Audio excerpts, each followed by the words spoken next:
now this to the 2016 election. Millennials, as we know, can be very vocal about politics, but come election day, will they show up at the polls and actually vote? Joining us now, Sal La Mastra. Sal, you're a millennial. I like to just throw that out. You're a millennial, and you are a political millennial, so I fully expect you will vote. But what about many of people of your same age?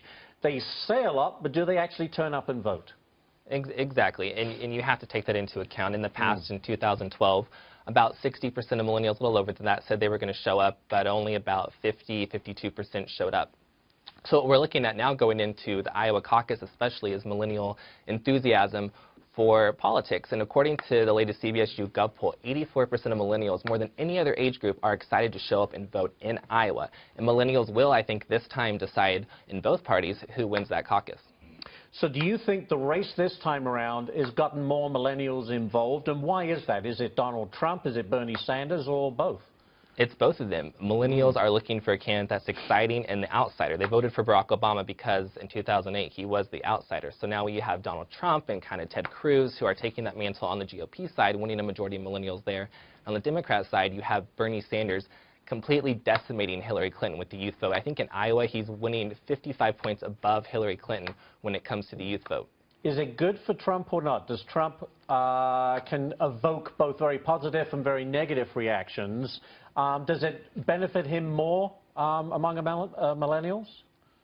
Well, it's interesting because at the latest CBSU Gov poll that I mentioned, about 42% of Iowa millennials now favor Ted Cruz over Donald Trump, but Donald Trump is only winning 28% of those. So when you factor that into the latest poll numbers, Ted Cruz could pull off a win since he's running neck and neck with Donald Trump. And of course, I think the big story, though, out of the Iowa caucus, when we look into it, is that Rand Paul is probably going to finish third. He's going to completely surprise everybody with his youth vote support and come in third in Iowa.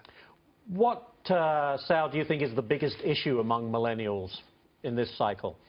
This time around, it was the economy, but since we've experienced Paris and San Bernardino, terrorism has dropped to the #1 issue. So they're not only looking for a business-savvy candidate like Donald Trump, they're looking for someone who can keep them safe. Very good. We'll see how that pans out. Sal, thank you so much for joining us today. We really appreciate it. Thanks for having me. We'll have